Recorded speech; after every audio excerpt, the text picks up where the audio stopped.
வரலாற்றை உணர்வு பூர்வமாக விளங்க வேண்டும் என்பதற்காகவே கற்பனையான புகைப்படங்கள் பதிவு செய்யப்படுகின்றன. ஹூத் நபியின் வரலாறு. நூஹ் நபிக்கு பிறகு ஹூத் நபியை பற்றித்தான் அல்லாஹ் தனது திருமறையில் கூறுகின்றான்.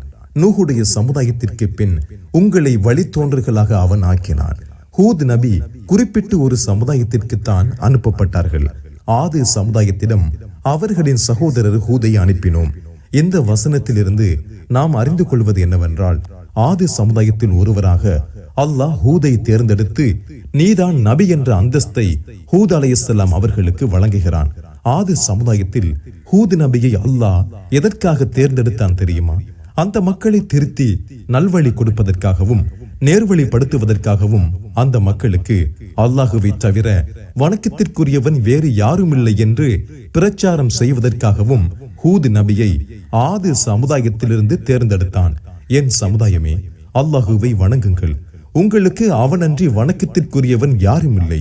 இறைவனை அஞ்ச மாட்டீர்களா என்று அவர் கேட்டார். ஹூத் நபியின் பிரச்சாரத்தை பாருங்கள். ஆது சமுதாயத்தினர் தூதர்களை பொய்யரென கருதினார்கள். இறைவனுக்கு அஞ்ச மாட்டீர்களா என்று அவர்களின் சகோதரர் ஹூத் அவர்களிடம் கூறியதை நினைவூட்டுவீராக. நான் உங்களுக்கு நம்பிக்கை உள்ள தூதராவேன். எனவே அல்லாஹுவுக்கு அஞ்சுங்கள், எனக்கு கட்டுப்படுங்கள். நான் உங்களிடம் இதற்காக எந்த கூலியும் கேட்கவில்லை. எனது கூலி அகிலத்தின் இறைவனிடமே உள்ளது. ஒவ்வொரு உயர்ந்த இடத்திலும் வீணாக சின்னங்களை எழுப்புகிறீர்களா? நிரந்தரமாக இருப்பதற்காக வலிமையான கட்டடங்களை உருவாக்குகிறீர்களா? நீங்கள் பிடிக்கும் போது அடக்குமுறை செய்வோராக பிடிக்கிறீர்கள். எனவே அல்லாஹுவுக்கு அஞ்சுங்கள், எனக்கு கட்டுப்படுங்கள். உங்களுக்கு தெரிந்தவற்றின் மூலம் உங்களுக்கு உதவியவனை அஞ்சுங்கள். கால்நடைகள், மக்கள், நீரூற்றுகள் மற்றும் தோட்டங்கள் மூலம் அவன் உங்களுக்கு உதவினான். மகத்தான நாளின் வேதனையை உங்கள் விஷயத்தில் நான் அஞ்சுகிறேன் என்றும் கூறினார். நீர் அறிவுரை கூறுவதும் கூறாமல் இருப்பதும் எங்களுக்கு சமமானதே என்று அவர்கள் கூறினார்கள். இது முன்னோர்களின் கட்டுக்கதையில் தவிர வேறில்லை. நாங்கள் தண்டிக்கப்படுவோரும் அல்லர் என்றும் கூறினார்கள். அவரை அவர்கள் பொய்யரென கருதினார்கள். எனவே அவர்களை அழித்தோம். இதில் தக்க சான்று இருக்கிறது. அவர்களில் அதிகமானோர் நம்பிக்கை கொள்வதில்லை. ஹூத் நபி இவ்வளவு பிரச்சாரம் செய்தும் அந்த ஆது சமுதாய மக்கள், நீங்கள் சொல்வது கட்டுக்கதைதான், நாங்கள் உன்னை நம்ப மாட்டோம், நீ ஒரு பொய்யரே என்று பதிலளித்தார்கள். ஹூத் அலைஹிஸ்ஸலாம் அவர்கள் ஒரு மணற்குன்றுகளின் மேல் ஏறி நின்று அவர்களுடைய சமுதாய மக்களிடம், அல்லாஹுவை மட்டும் வணங்குங்கள், நீங்கள் மறுமை நாளினுடைய வேதனைக்கு பயந்து இருங்கள் என்று பிரச்சாரம் செய்தார்கள். அதற்கு அந்த மக்கள், நாங்கள் வணங்கும் கடவுள்களை விட்டும் திசை திருப்பத்தான் இவ்வாறு கூறுகிறாயா? நீ உண்மையான தூதராக இருந்தால் நீ எதை கூறுகிறாயோ அதை எங்கள் முன் கொண்டு வா என்று கூறினார்கள். அதற்கு ஹூத் நபி சொன்னார்கள், இது பற்றிய ஞானம் என்னுடைய அல்லாஹுவிடம் மட்டும்தான் இருக்கிறது. எனக்கு எதை சொல்லி அனுப்பி வைத்தானோ அதை நான் உங்களிடம் சொல்லிவிட்டேன். ஆனாலும் நீங்கள் அறியாத ஒரு கூட்டமாகத்தான் இருக்கின்றீர்கள் என ஹூத் நபி சொன்னார்கள். மேலும் ஹூத் நபி கூறுகிறார்கள், அல்லாஹுவை வணங்குங்கள், உங்களுக்கு அவனன்றி வணக்கத்திற்குரியவன் யாரும் இல்லை.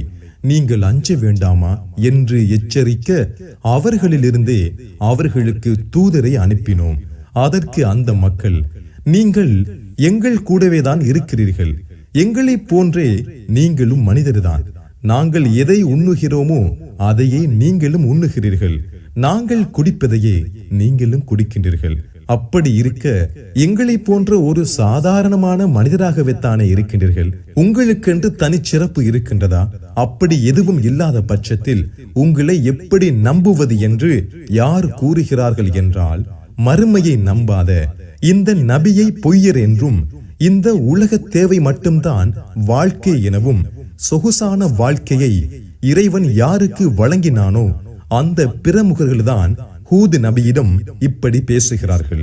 எங்களை போன்ற ஒரு மனிதருக்கு கட்டுப்பட மாட்டோம், அப்படி கட்டுப்பட்டால் எங்களுக்குத்தான் நஷ்டம் எனவும் அங்குள்ள பிரமுகர்கள் சொல்கிறார்கள். அதற்கு ஹூத் நபி அவர்கள், நீங்கள் மரணித்து மண்ணோடு மண்ணாகி எலும்பாகி போனாலும் இறைவன் உங்களை உயிர்ப்பிப்பான், அதற்கு அஞ்சுங்கள் என கூறினார்கள். அதற்கு அந்த மக்கள், அப்படி நடக்கவே நடக்காது, நீ எதை எச்சரிக்கின்றாயோ அது ஒருபோதும் நடக்காது என்றும் கூறினார்கள். மேலும் அந்த மக்கள், இந்த உலகத்தில் நாம் பிறந்தோம், வாழ்ந்தோம், மரணித்தோம், திரும்ப உயிர் கொடுத்து யாரும் நம்மை எழுப்ப மாட்டார்கள் என்றும் கூறினர். மேலும் அந்த மக்கள், இது இட்டுக்கட்டிய செய்திதானே தவிர வேறு இல்லை, நாம் இவரை நம்ப வேண்டாம், நாங்கள் நம்பவும் மாட்டோம் என கூறினார்கள். ஹூத் நபியை பொய்யர் என்றார்கள். உம்மை மடமையில் இருப்பதாகவே நாங்கள் கருதுகிறோம், பொய்யராகவும் உம்மை நாங்கள் கருதுகிறோம் என்று அவரது சமுதாயத்தில் ஏக இறைவனை மறுத்த பிரமுகர்கள் கூறினார்கள். என் சமுதாயமே, என்னிடம் எந்த மடமையும் இல்லை, மாறாக நான் அகிலத்தின் இறைவனுடைய தூதன் என்று அவர் கூறினார். என் இறைவனின் தூதிச் செய்திகளை உங்களுக்கு எடுத்துச் சொல்கிறேன். நான் உங்களின் நலம் நாடுபவன், நம்பிக்கைக்குரியவன். ஹூத் நபியிடம் அந்த மக்கள், உங்களை ஒரு முட்டாள்தனமாக இருப்பவராகத்தான் நாங்கள் நினைக்கின்றோம், நீங்கள் ஒரு பொய்யர்தான் என்று ஏக இறைவனை மறுத்த முக்கிய பிரமுகர்கள் சொல்கிறார்கள். அதற்கு ஹூத் நபி, என்னிடம் எந்த முட்டாள்தனமும் இல்லை, நான் அகிலத்தின் இறைவனாகிய அல்லாஹுவுடைய இறை தூதன் தானே தவிர வேறு இல்லை என்று கூறினார்கள். என்னை தூதராக எதற்கு தேர்ந்தெடுத்தான் என்றால், இந்த தூதிச் செய்தியை உங்களுக்கு சொல்வதற்காகவும், உங்களுக்கு நலம் நாடவும், உங்களுக்கு நம்பிக்கைக்குரிய ஒரு மனிதனாகவும் நான் இருப்பேன் என்று ஹூத் நபி சொல்லி காட்டுகிறார்கள். என் இறைவா, அவர்கள் என்னை பொய்யரென கருதியதால் எனக்கு உதவுவாயாக என்று அவர் கூறினார். சிறிது காலத்தில் அவர்கள் கவலைப்படுவோராக ஆவார்கள் என்று இறைவன் கூறினான். ஹூத் நபி எவ்வளவு பிரச்சாரம் செய்தாலும் அந்த மக்கள் பொய்யர் என்றுதான் கூறினார்கள். அதனால் ஹூத் நபி நேரடியாக அல்லாஹுவிடம் பிரார்த்தனை செய்கிறார்கள். என் இறைவா, என்னை பொய்யர் என்றே கூறுகிறார்கள், எனக்கு உதவி செய் என்று பிரார்த்தனை செய்தார்கள். அதற்கு இறைவன், அவர்கள் சில காலத்தில் கவலைப்பட்டவர்களாக ஆவார்கள் என பதிலளிக்கின்றான். ஆதி சமுதாயத்தினரும் பொய்யென கருதினர். எனது வேதனையும் எச்சரிக்கைகளும் எவ்வாறு இருந்தன? ஆதி சமுதாயம் வலிமையான சமுதாயமாக இருந்தனர். உலகில் அவர்களைப் போல் யாரும் படைக்கப்படவில்லை. உடல் அமைப்பில் உங்களுக்கு வலிமையை அதிகப்படுத்தியதையும் எண்ணி பாருங்கள். அல்லாஹுவின் அருட்கொடைகளை எண்ணி பாருங்கள், நீங்கள் வெற்றி அடைவீர்கள் என்றும் அவர் கூறினார். ஆதி சமுதாயம் போல் ஒரு பலமான சமுதாயத்தை இந்த உலகத்தில் வேறு யாரையும் அல்லாஹ் அப்படி படைக்கவில்லை. உங்களுக்கு அதிகமான வலிமையை அல்லாஹ் கொடுத்திருக்கின்றானே, அதை நினைத்து அல்லாஹுவை ஏற்றுக்கொண்டாலே நீங்கள் வெற்றி அடைவீர்கள் என்றும் ஹூத் நபி சொல்லி காட்டினார்கள். ஆதி சமுதாயம் பூமியில் நியாயமின்றி ஆணவம் கொண்டனர். எங்களை விட வலிமை மிக்கவர் யார் என கேட்டனர்.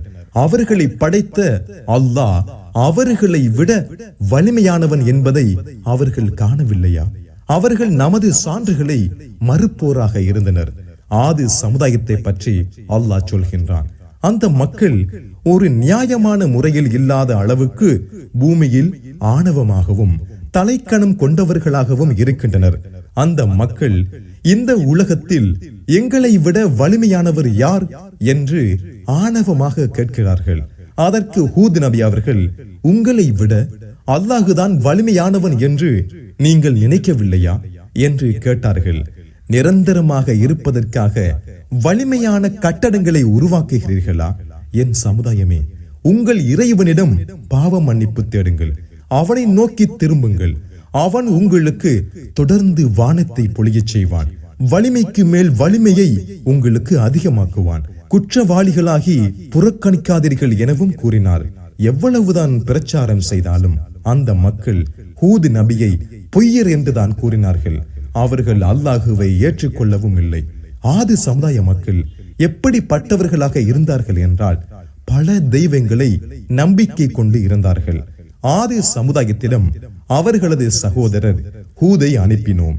என் சமுதாயமே, அல்லாஹுவை வணங்குங்கள், உங்களுக்கு அவனன்றி வணக்கத்திற்குரியவன் யாரும் இல்லை, நீங்கள் கற்பனை செய்வோராகவே இருக்கிறீர்கள் என்று அவர் கூறினார். என் சமுதாயமே, இதற்காக உங்களிடம் நான் எந்த கூலியும் கேட்கவில்லை.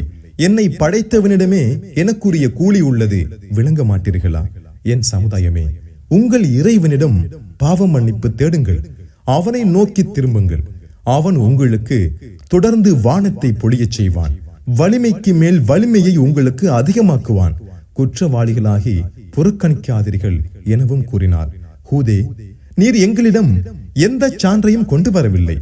நீர் சொல்வதற்காக எங்கள் கடவுள்களை நாங்கள் விடுவோராக இல்லை, நாங்கள் உம்மை நம்புவோராகவும் இல்லை. எங்கள் கடவுள்களில் சிலர் உமக்கு கெடுதி செய்து விட்டார்கள் என்றே கூறுகிறோம் என அவர்கள் கூறினர். நான் இதற்கு அல்லாஹுவை சாட்சியாக்குகிறேன், நீங்களும் சாட்சியாக இருங்கள். அவனை அன்றி நீங்கள் எதை இணை கற்பித்தீர்களோ அதை விட்டும் நான் விலகியவன். எனவே அனைவரும் எனக்கு எதிராக சூழ்ச்சி செய்யுங்கள், பின்னர் எனக்கு எந்த அவகாசமும் அளிக்காதீர்கள் என்று அவர் கூறினார். எனது இறைவனும் உங்கள் இறைவனுமாகிய அல்லாஹுவையே சார்ந்துள்ளேன். எந்த உயிரினமானாலும் அதன் முன்னெற்றியை அவன் பிடித்துக் கொண்டிருக்கிறான். எனது இறைவன் நேரான வழியில் இருக்கிறான். உங்களுக்காக எனக்கு கொடுத்து அனுப்பப்பட்டதை உங்களுக்கு எடுத்துச் சொல்லிவிட்டேன். நீங்கள் புறக்கணித்தால் உங்களை அன்றி வேறு சமுதாயத்தை அவன் உங்களுக்கு பகரமாக ஏற்படுத்துவான். அவனுக்கு நீங்கள் எந்த தீங்கும் செய்ய முடியாது. என் இறைவன் ஒவ்வொரு பொருளையும் கண்காணிப்பவன் எனவும் கூறினார். ஹூத் நபி பிரச்சாரம் செய்ததற்கு அந்த மக்கள் தங்களுடைய கடவுள்களில் ஒருவர் உங்களுக்கு கெடுதி செய்து விட்டார் என்று கூறினார்கள். அதற்கு ஹூத் நபி, அப்படியா? நீங்கள் எதை நம்புகிறீர்களோ அதை விட்டும் நான் விலகி விடுகின்றேன். அல்லாஹுவை இதற்கு சாட்சியாக்குகிறேன். எனக்கு எதிராக உங்கள் கடவுளை வைத்து என்ன வேண்டுமானாலும் சூழ்ச்சி செய்யுங்கள், எனக்கு எந்த அவகாசமும் தராதீர்கள் என்று நூஹ் நபி கூறியதை போலவே ஹூத் நபியும் கூறினார்கள். எந்த உயிரினமாக இருந்தாலும் அவனுடைய முன்னெற்றியை பிடிப்பான் என ஹூத் நபி எதற்காக சொன்னார்கள் என்றால், பெருமூளை என்பதுதான் நம்மை பொய் சொல்ல வைப்பது, கோபப்பட வைப்பது போன்ற செயல்களை செயல்பட வைக்கிறது. பெருமூளைதான் நம் முன்னெற்றியில் இருக்கிறது. சூரத்துல் அலக் அத்தியாயத்தில் அல்லாஹ் சொல்லி காட்டுகிறான், அது குற்றமளித்த பொய் கூறிய முன்னெற்றி. திருக்குர்ஆன் அத்தியாயம் 96 வசனங்கள் 16. எங்கள் முன்னோர்கள் வணங்கி வந்ததை விட்டுவிட்டு அல்லாஹுவை மட்டும் நாங்கள் வணங்க வேண்டும் என்பதற்காக எங்களிடம் நீர் வந்திருக்கிறீரா? நீர் உண்மையாளராக இருந்தால் எங்களுக்கு நீர் எச்சரிப்பதை எங்களிடம் கொண்டு வாரும் என்று அவர்கள் கூறினர். உங்கள் இறைவனிடமிருந்து வேதனையும் கோபமும் உங்கள் மீது ஏற்பட்டு விட்டன. நீங்களும் உங்கள் முன்னோர்களும் சூட்டிக்கொண்ட வெறும் பெயர்களை பற்றி, கற்பனை பாத்திரங்களை பற்றி என்னிடம் தர்க்கம் செய்கிறீர்களா? அது பற்றி அல்லாஹ் எந்த சான்றையும் அருளவில்லை. எதிர்பாருங்கள், உங்களுடன் சேர்ந்து நானும் எதிர்பார்க்கிறேன் என்று அவர் கூறினார். ஹூத் நபி பிரச்சாரம் செய்தும் ஆதி சமுதாய மக்கள் அதை ஏற்றுக்கொள்ளவில்லை. ஆதி சமுதாய மக்கள் உடல் வலிமையானவர்களாக இருந்தார்கள், பல தெய்வ நம்பிக்கை கொண்டவர்களாக இருந்தார்கள். இனி ஆது சமுதாயத்தை அல்லாஹ் எப்படி அழித்தான் என்பதை பாருங்கள். ஹூத் நபியும் அவரை ஏற்றவர்களும் காப்பாற்றப்பட்டார்கள். நமது கட்டளை வந்த போது ஹூதையும் அவருடன் உள்ள நம்பிக்கை கொண்டோரையும் நமது அருளால் காப்பாற்றினோம். அவர்களை கடுமையான வேதனையிலிருந்து காப்பாற்றினோம். இந்த ஆதி சமுதாயத்தினர் தமது இறைவனின் சான்றுகளை நிராகரித்து அவனது தூதர்களுக்கு மாறு செய்தனர். பிடிவாதக்கார ஒவ்வொரு கொடுங்கோலனின் கட்டளையையும் அவர்கள் பின்பற்றினார்கள். இவ்வுலகிலும் கியாமத் நாளிலும் அவர்களை சாபம் விரட்டியது. கவனத்தில் கொள்க, ஆதி சமுதாயத்தினர் தமது இறைவனை மறுத்தனர். கவனத்தில் கொள்க, ஹூதுவின் சமுதாயமான ஆதி சமுதாயம் இறை அருளை விட்டும் தூரமாயினர்.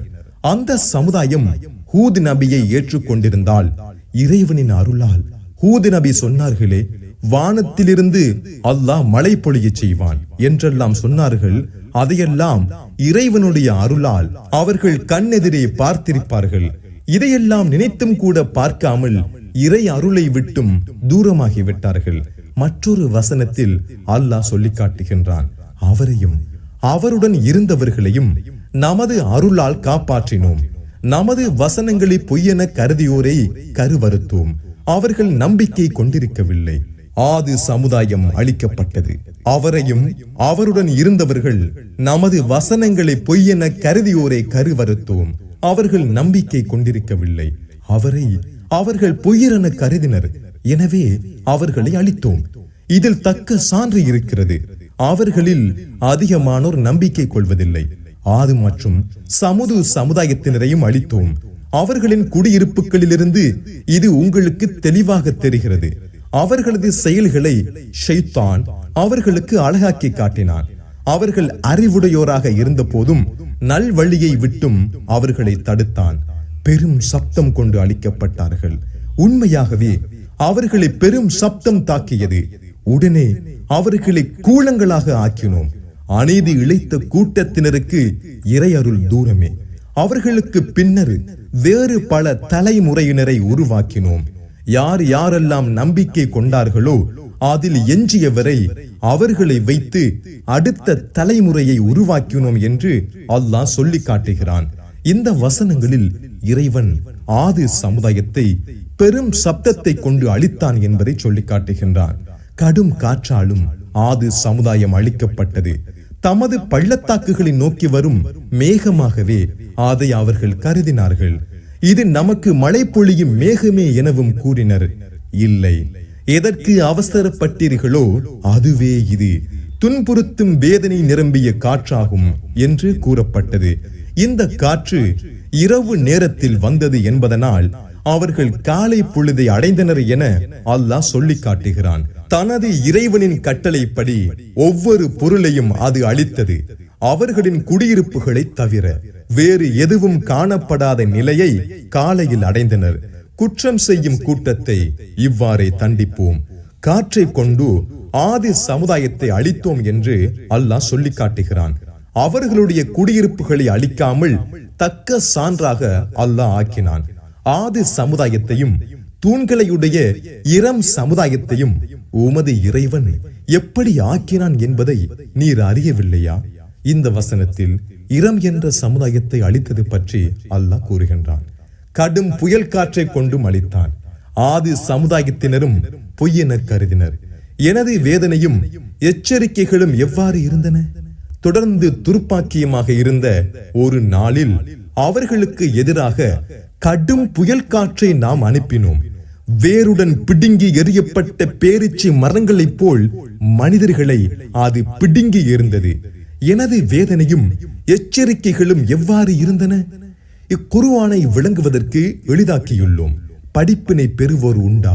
எனவே இவ்வுலக வாழ்க்கையிலேயே இழிந்த வேதனையை அவர்களுக்கு சுவைக்க செய்வதற்காக கெட்ட நாட்களில் அவர்கள் மீது கடும் புயல் காற்றை அனுப்பினோம்.